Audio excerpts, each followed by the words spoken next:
Welcome to Sports Life Talk. Hey, Cause this is Sports Life Talk. hey, You rock it with Sports Life Talk. Life Talk. Hot topics Yeah. with Sports Life Talk. Come on.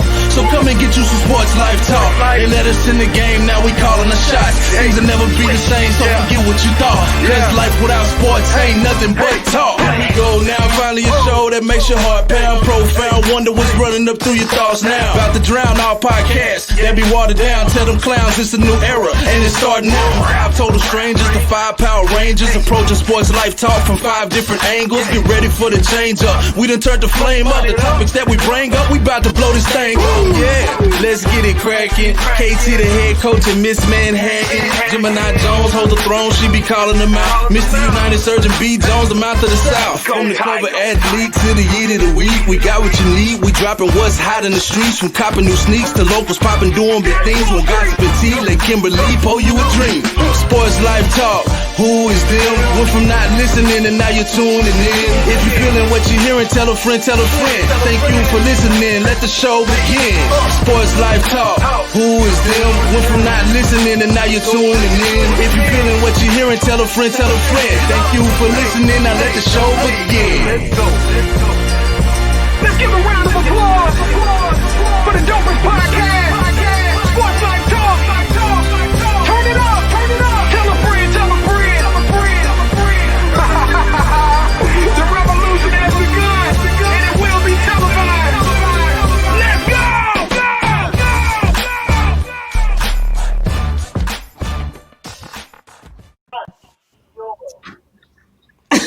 Everybody jamming.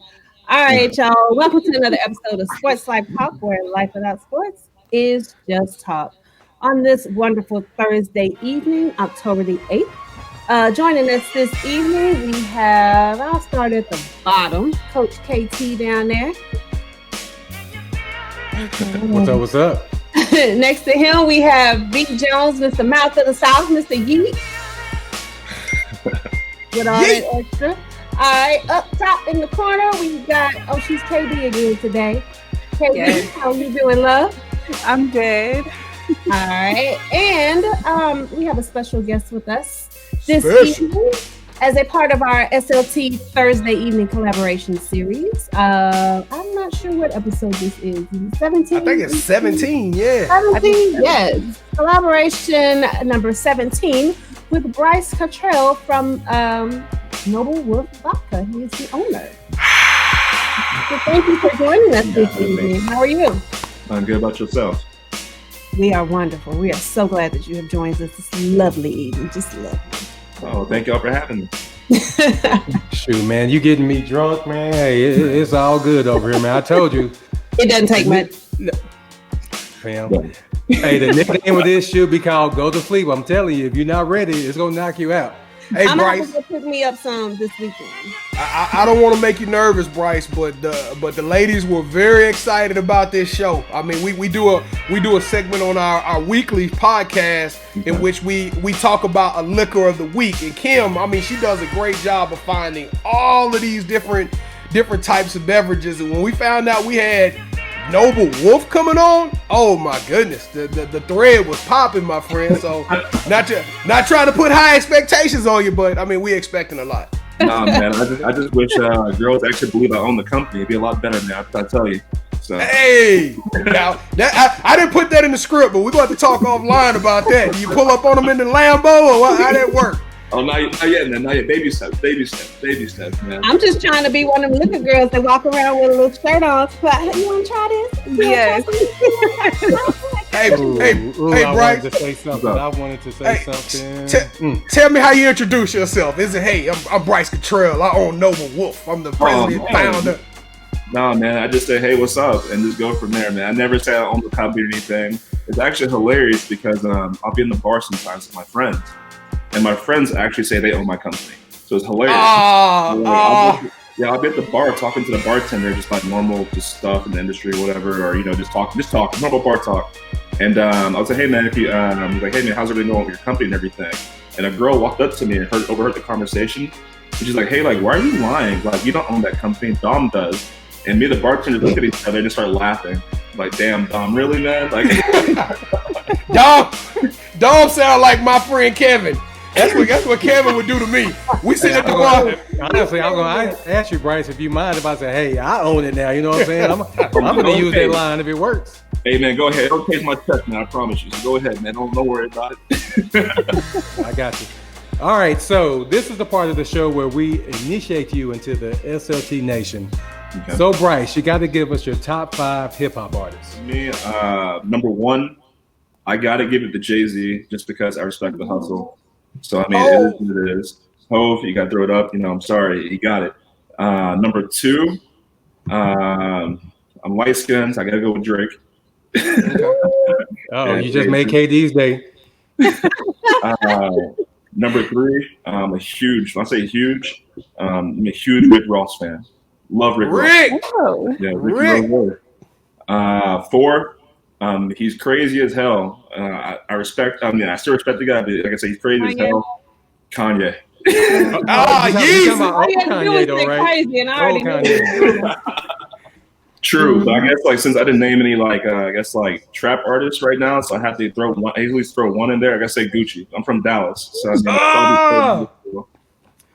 Gucci's a new one, right? I don't think Gucci's a new one. I don't think we ever had Rick Ross neither. I didn't have Rick Ross either. Oh, yeah, okay.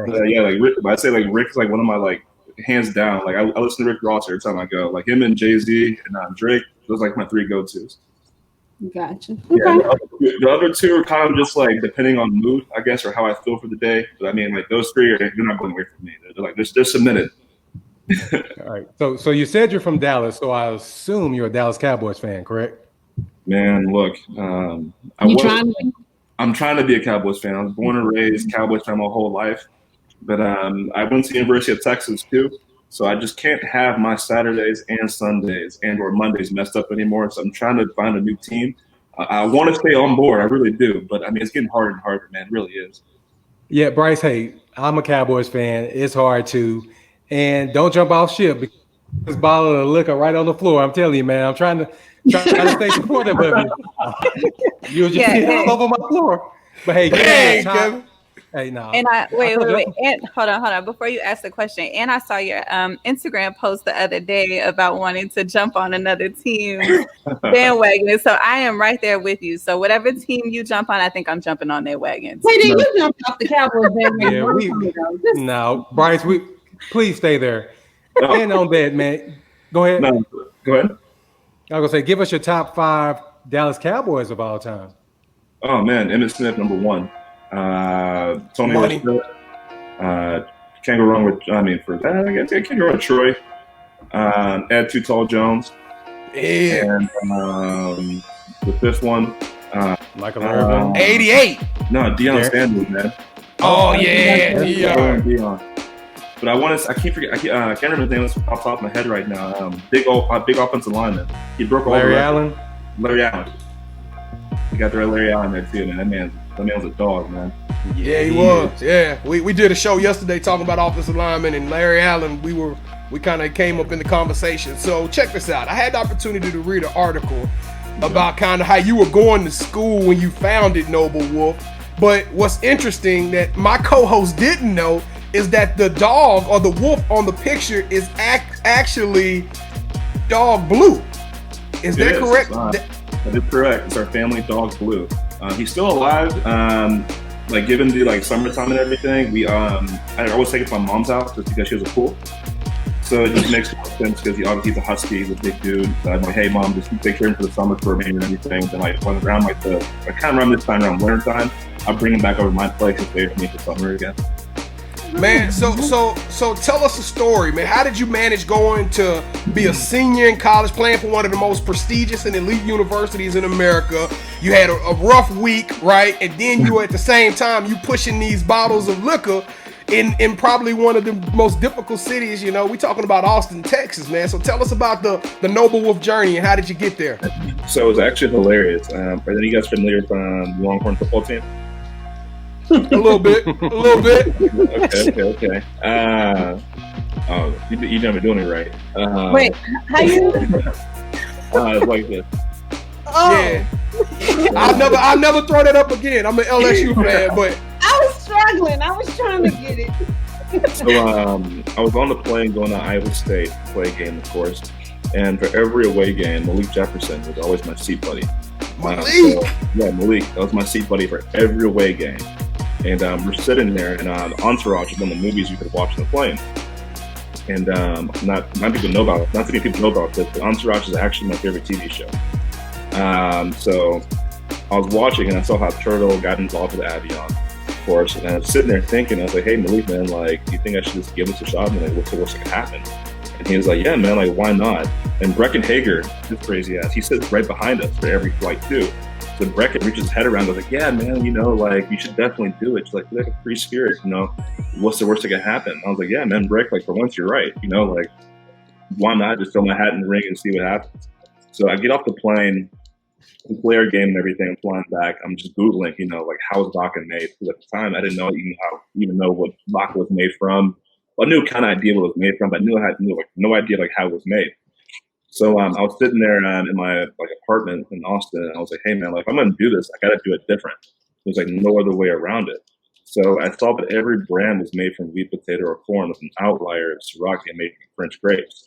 So I was like, okay, well, I mean, if I eat, like I said before, even have it just a shot, like even like a small shot in it, because I don't have the same kind of funding like all these brands have. I have no choice but to make a first vodka of something. So I started doing research, and I took an organic chemistry class at Texas my last year, just because, you know, it's free. So I was like, oh, well, you know, at least, you know, just take the class. I already have my degree, so if I fail it, you know, whatever, just take the class. So at the end of each class, I started asking professors and TAs. I was like, hey, man, you know, what would be the best fit for vodka? And they all told me grapefruit. And I was like, well, wow. And they told me the grapefruit acidity is so high that it actually counteracts the ethanol in the vodka and makes it better fit in whole ethanol. So from there, I asked them how much would it cost to get a recipe like that, and they all laughed and, you know, told me like $100,000. And that's why I went back to my apartment and literally put an ad on Craigslist for a chemist. One guy returned my call. I met him at Five Guys, bought him a burger, and I was like, hey man, you know, I want to create the first ever vodka in the world made from a grapefruit. And not many people know about this, but the guy had no experience with just like making a vodka before. He had a background in actually winery and brewery. So I was like, hey man, if you could do both those things, after what I learned in my classes, you can actually make vodka. He goes, yeah, it's actually pretty like easy, pretty like similar. So I can just carry over these two characteristics to actually manufacture vodka. So I was like, okay, cool. And that's why he came back and no, I can't make this up. He came back in 4 days. We met at Five Guys again. He gives me the recipe. And he's like, okay, well, here you go. So I asked the dude, you know, man, you know, it's only right. Do you want a piece of the company? He said no. So I paid him $80, bought him burger at Five Guys again, and wrote him a gyration letter. And he gave me the whole recipe. And to verify the story, you can ask Brecken Hager, because Brecken Hager was actually with me when I met the dude, just because, like, you know, you meet someone on Craigslist, especially a chemist or something like that. I didn't want to get, you just never know these time of day. So I was like, you know, I might get, you know, stabbed. You know, he might throw some, like, I don't know, something on me. I don't know. Like, I just don't know. So, like, yeah, that's why he met in Five Guys, and Brecken was with me the whole trip. Then from there, after that, I came home from college, just like the holidays and everything, and I told my mom I want to start a vodka company, and she looked at me like I was crazy. So I was like, what are you talking about? Like, vodka company. I was like, Mom, just try it. You never know. But my sample comes in tomorrow. Just try it. And she goes, okay, fine. And my mom, you know, she hates vodka. All she drinks is wine. So the sample comes in. She's really excited. I opened it up. I had her try it. And she loved it. And that's when I knew I was onto something, just because from there, like I said before, my mom doesn't drink any vodka whatsoever. And I told all my friends what I wanted to do. And my little brother's friend named Cameron Mazzoni, he's actually the person who came up with the name for my company, because we're just all spitballing names for everything around. And he's like, hey man, how about Noble Wolf? I was like, well, damn, like, you know, you're right. I mean, that's pretty smart. I mean, especially since like our mascot from Plano West, we're actually the Wolves, ironically. Plano West in the house. Hey, good Wolf. So I was about to say, Pam, you didn't go to Plano West. Well, my son goes there. Senior year. Okay. Hey, okay. So like from there, like I just ran with the name, got everything certified. I had the vodka originally made in Florida. So from there, fast forward, well, not even from there, man. It was actually really crazy because I was sitting in the dining hall after the break, And I never told like the coaches or anything about it. I just told my closest friends. So I'm sitting in dining hall one day, and had some people try it before I got to the dining hall. Just some of my close friends. All of a sudden, the athletic director walks up to me, the assistant AD for Texas, Edgar Johnson, walks up to me randomly. And, the assistant AD walks up to you, you're just thinking back in your mind, like, what did I do last month, last week when I first got here? Like, why is this man talking to me right now? So he walks up and he was like, hey, man, I heard you're starting a vodka company. I was like, yes, sir. He was okay, well, I heard it's pretty good and it's different, it's unique. I'm like, yeah, it is. It's like I told you, it's the first vodka in the world that cheated still from the Grapefruit. He told me a couple things. He said, hey, well, answer your phone at 3 o'clock. And I was like, huh? He's like, you heard what the hell I said, answer your phone at 3 o'clock. Lo and behold, 3 o'clock comes around, and a man named Alan Dreeben gives me a phone call. He's the owner of Republic National. So I answered the phone, and he goes, hey, man, heard you're making a vodka, heard it's unique. I'd love to have it in my portfolio. And I was like, he goes, would you want to be a part of it? I was like, yeah, of course. You guys are the largest distribution company in the country. Like, why would I say no? Like, this doesn't just happen to, people just can't join this company. You have to have a certain amount of cases sold a year to even be like considered to be a part of it, So he puts me through the grinder with some people, and I meet a couple guys, and I'm having the meeting, and they asked me 2 questions. So they love the vodka. Like, hey, man, this is a very unique vodka. We think you do really great things. We love your story. Now, we at least, have you ever made vodka before? Easy answer, no. I'm like, okay, cool. No worries about that. No problem. But do you at least have $100,000 in marketing dollars? No one ever checks if you do or don't. So I was like, hell yeah, I do. I didn't have a dollar of it. They gave my first purchase order. I took it to the bank. I got it financed. And I also was able to buy all my glass materials and everything else to start off with. And that's how I really started my company. And fast forward 2 years, I made enough money to buy my own distillery. I own 100% of the company. And I'm the first distillery in Denton, Texas history.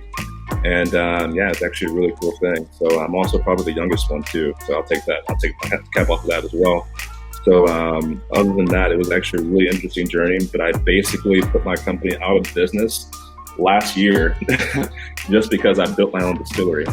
Because, at 25, 26 years old or 24 years old at the time, they don't really tell you, like, hey, if you do this, you're going to have to, have a distributor, order X amount, which is what I did at first. But, Total Wine bought my whole inventory within a month and a half, just because they thought, like, oh, well, he's not coming back for X amount of months. So they're like, hey, you know what? We're not going to have a shortage of it, so we're just going to buy it all. So, yeah, that actually hurt me more than it helped me, but I'm not going to complain. Shout out to Total Wine for doing that. So I had to get a D permit, which is a distiller's permit, but I had an S permit. So to do that, I had to nullify my S permit to get the D permit. And by me doing that, it basically put my company out of business because I couldn't actually, I had vodka, but I couldn't give it to you because the permit, I didn't have it at the time. Right. No period. So I started selling vodka again, opened back up, let's say 7 months ago now. And in this 7 months alone, I've sold a little over 8,000 cases. Wow. So it's growing. When I say it's growing exponentially. And this year alone, I'm expanding to 7 new states or 6 new states. I'll be in total of 7. So they're basically kind of like all the southeastern states with Arizona, New Mexico, and Colorado for the basically the South Midwest kind of area. And it's going really well. And that's kind of the journey and the process of me getting to the point I am right now in the short span of 3 years, honestly. Man, that's awesome. Yeah. So, if you take me to Five Guys, I'll give you a formula for something. Whoa! Wait, no, B. Jones. No, B. Jones, come on, man. She probably talking like a whiskey or something, man. I think that's like a lemon water. Yeah, something. She was trying to some sweet tea. Some sweet tea. Yeah, we're gonna make sweet tea vodka. How about that? Y'all got me kind of wanted. But I don't want fries and a drink with my burger.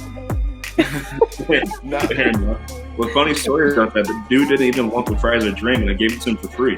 He's like, man, how'd you get the burger? I'm like, look, man, I'm giving you the whole meal, okay? Like, look, calm down. It's not a big deal. Take the meal. Have you checked on him? Is he? Yes, he all right? Because I know he should have got a piece of this.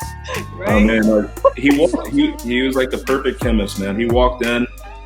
Mind you, now it's probably 80, 70, 80, 85, 90 degrees outside. Walks in all black, like the black, like kind of like extended like boot looking shoes things, black leather jacket, black shirt. Chemist. Hold on, Bryce. You sure he was a chemist? It sounded like he was into something else, man. That's why he didn't He make probably money. rolled cats on the weekends or something. Yeah. I think that. Oh, go ahead. Sorry. I wrote my jogging letter, so I mean, hey, I did my best. So. Yeah, you tried to put him down, man. I wish it could have been me. Golly. Well, Bryce, that question I asked was actually KD's question. So let me ask you the question I was supposed to ask. Tell us about the experience of playing collegiate football at the prestigious University of Texas Longhorns, man.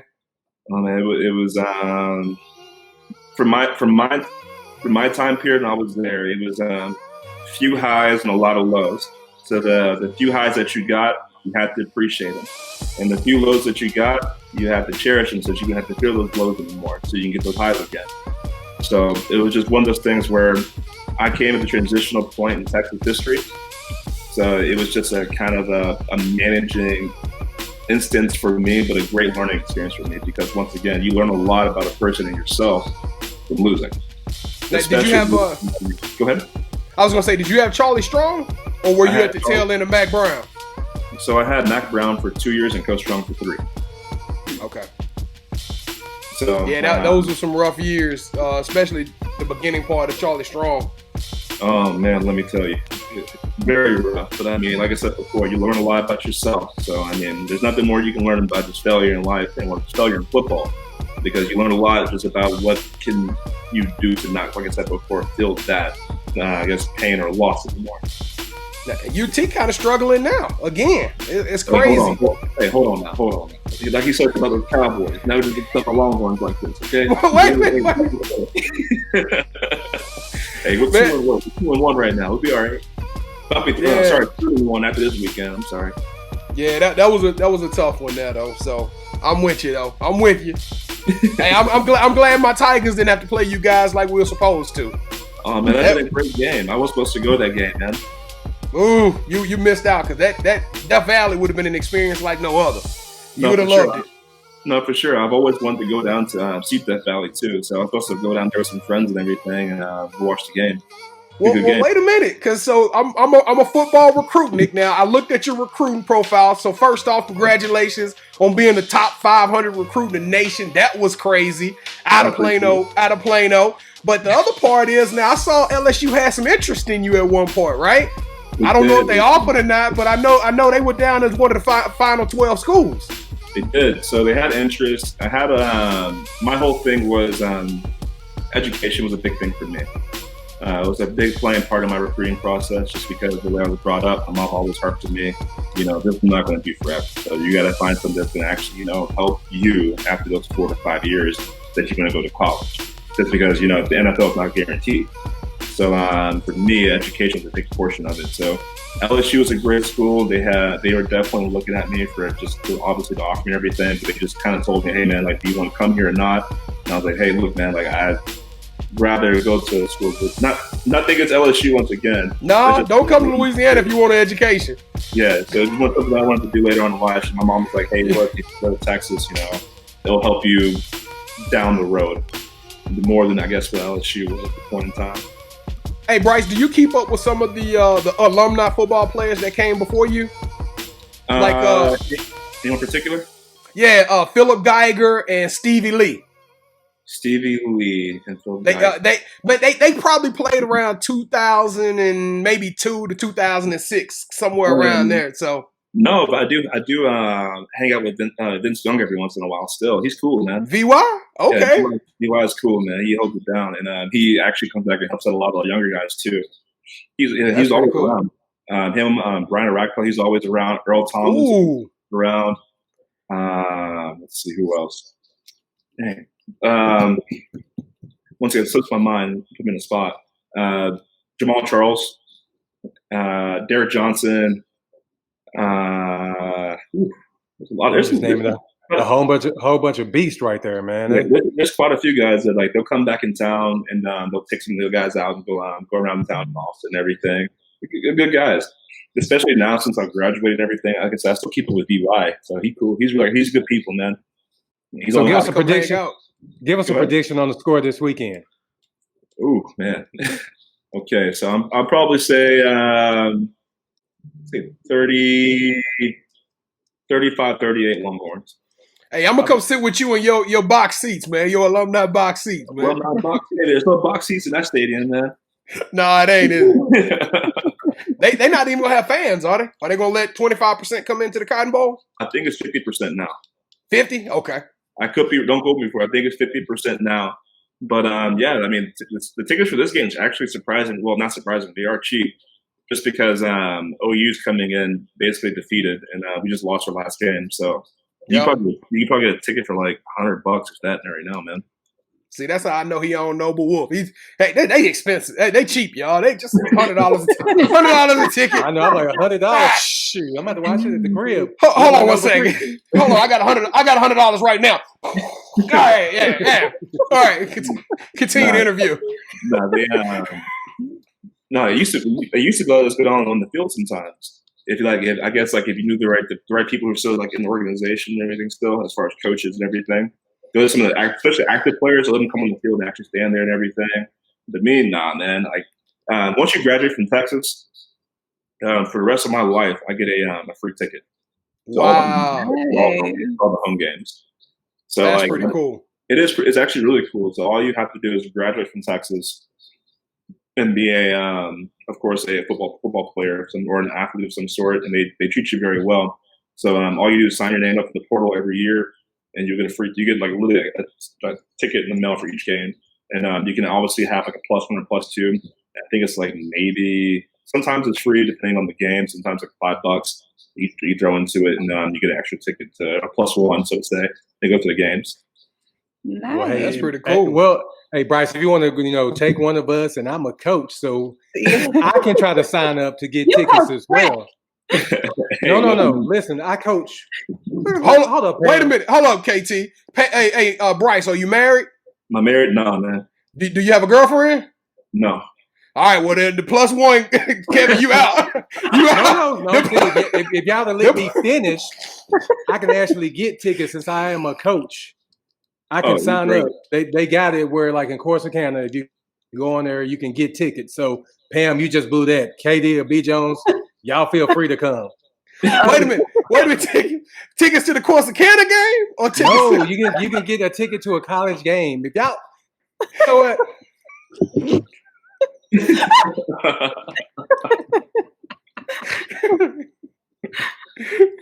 You gotta move back. Hey, it's no problem. It's easy. So, KD, what you got? All right. So, what made you choose the Denton location, or really choose Denton to put the location there? I chose Denton for quite a few reasons. The first and most important one is I wanted to boost the economic growth of the Denton area with my business, of course, and also bring back and also reinvest my money into the Denton area as far as growth. Just because I know there's a growing area on its own, and there's a lot of potential there. And obviously, with the alcohol company being in that area, it just brings more notoriety, especially with the college campus there. Just because I wanted to be one day, a potential, of course, a booster. Honestly, I wanted to be a booster for a school, and what better school to be for a program like North Texas? Especially with it being in my backyard, essentially, or I'm in their backyard. Sorry, I'm in their backyard. So obviously, like I said again, I wanted to boost the economy for that area. The other one, of course, I went after the Cheetos vodka model of success, which is having a alcohol company in a college area. Just because every year, and I'll have a new 21-year-old to make an impression on. That's going to be, a new kid, or man or woman, of course, traveling across the world, with whatever job it may be or where they end up, they'll be able to drink and try Noble Wolf eventually at one point in time. So it's only going to help my brand in the day, which again, I would return to the best community. And it was like probably the biggest things that I wanted to just report for the alcohol company and just gain growth. just because now that I have, not only do I have a city behind me, but also have a college campus behind me. Okay, I like that. That's smart. 'Cause I've been toe up plenty of times at UNT, so hey, that ain't smart. He been toe up on Noble Wolf, so. Hey, I'm telling you, hey, not trying to blow smoke though, but seriously, man, it's really a good drink. And you know, I'm a guy. I put Tito's to the side. I'm all Noble Wolf now. I'm all in. Well, I appreciate it, man. And like I said, man, like it's been a blessing. So I definitely want to thank the Den community for just bringing me in and making it feel like home. Honestly, they've done a phenomenal job of helping me out so far. You know, off air. Yeah, especially in these times where black owned. Yeah, you got it, man. Now you said you told us, and I didn't write it down. What was the best Noble Wolf recipe? You said with Sprite, or was it 7-Up or something? Oh, I wouldn't say it was like a recipe, but I would just say like as far as like a go-to drink, Noble Wolf and Sprite, you can't go wrong, honestly. So like what I drink typically, I have basic taste buds, honestly. So please forgive me, they're not refined just yet. So I do vodka soda, vodka Sprite, vodka cranberry. I don't really deviate from there. Yeah, so like that's what I drink, and that's my preferred drink as far as like Noble Wolf. But I won awards for Moscow Mule, Bloody Mary, Salty Dog, and Dry Martini. And I've also won Texas Vodka of the Year, Double Gold in New York, same thing in San Diego, and San Francisco as well. Nice. Okay, so before we get off, I'm going to have to tell you about my KT's punch. So, hey. Yes. Hey, bring it on over, man. Bring it on over. I cannot. All right. So what makes your vodka unique? And another part of my question is, will you be adding any flavors like vanilla or apple, watermelon? We got to find that scientist again. Come up with some more recipes. Hey, okay, well, I'll do one of them. I'll take one of those. Oh, hey, come and on. A little lemon in there. Come on down. But what makes my vodka so unique is that I don't use any wheat, potato, or corn. So no grains are added in my vodka whatsoever. The base of my vodka is an actual grapefruit, which that's the biggest thing. Since it is made from a grapefruit, it does have slightly less calories. But I wouldn't say that what makes it unique, just because, once again, that's not a selling point for me. I mean, it's just one of those things where it kind of is what it is. Other than that, that's really about it. I mean, it's just normal. It's vodka at the end of the day. Yeah. Wait, but didn't we just talk about grapefruits on the show yesterday? You did. He said something about grapefruit yesterday, and it was so different. But like I was saying. But as far as the flavors, I already made a new flavor. It's Noble Wolf Vodka Pink Lemonade. Oh, wait. So it's in stores now? It would come out in probably next week. I want to say it just depends when the sugar picks it up. So it'll be on the shelves, like I said, like next week, probably the week after. I'll look for it on the shelves. This is the actual vodka in the bottle. It's actually good. You didn't just break that on Sports Life Talk, did you? We just dropped the new flavor on the show, right? Oh my goodness! Yeah, so it's all natural vodka. It's 6 times distilled, and it's pink lemonade. So it tastes like legitimately just like a pink lemonade. Oh, you really gonna have me over here just twisted? I couldn't make it off this regular. Now I'm about to be out there bad, but I'm looking forward to it. All right. So, would you be adding anything else, like doing a gin or maybe a whiskey, or are you just gonna stick to the vodka game? For now, I'm sticking to the vodka game. If it ain't broke, don't fix it. As far as like what I say, like if I'm turning down the offer to go into like a possible whiskey or gin, no. But would I go into gin before whiskey? Of course. I'm just. I like to make light stuff. I like to make things I like to drink. If that makes sense. So if I don't drink it, then I don't want to make it. So my whole thing is quality and price point. So those are the 2 biggest things I look at. If I don't have quality, I won't make it. If I don't have the price point, I won't make it. So which is why I strive after making my vodka the best affordable vodka that you can have on the market. And those are the 2 biggest things I look for as far as like what I make in a brand or as far as a brand, honestly. Well, I heard it was strong enough to kill COVID, man. So I'm about to check it out tomorrow. I'm gonna go. Hey, no, seriously. The first time I drank it, I started drinking about 9:30, and I poured a good amount in. At 9:45, I was out of there. Yeah, we didn't hear from KT till Sunday. He had it on Friday night. Yeah, I was out of there. Looking forward to doing it this week. I've been told several times that it sneaks up on you. So, I mean, since it mixes very well as well, that you can't really taste alcohol with most different things you do mix it in. So it makes a great mixing vodka at the end of the day. Yeah, with Sprite. And right now I'm drinking it straight room temp, and it's smooth. It doesn't have like that, that bite that makes you, cramp. The oak crap vodka taste. Yeah. But Kim, I can see little beads of sweat popping up on you too, Kim. So you starting to get a little perspiring. Yeah. Be like this in a minute. Hey, y'all. All right, so Bryce. Go ahead. Okay, go ahead, Katie. No, go ahead, KT. You got it. Okay, so what's next? I know we got the pink lemonade that you broke on there. We appreciate that. So, what's next in your Noble Creek journey? Noble Wolf. Noble Wolf. No worries. The next thing with Noble Wolf journey is just to grow the brand.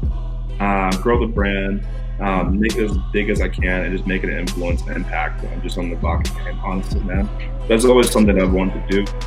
Just leave my mark on the industry in one way or another, whether it be the first to do something or whether it just be to be one of the biggest ones in the country. So those are the two things I'm looking forward to in the near future, and I just can't wait to see what the future holds. I mean, to do what I've done so far in such a short period of time, I really can't complain. And like I said before, as far as just like any other thing I want to add on as far as like a brand, it just boils down to, like I said before, A, do I like it? And B, do I have the right price point to actually make it, worthwhile for the shelf? I just want to point out, as you begin to grow and as you start to build your team, I do recruiting. So, if you need help trying to find that perfect person to bring in, I'm always down for a little consulting, a little contracting on the side.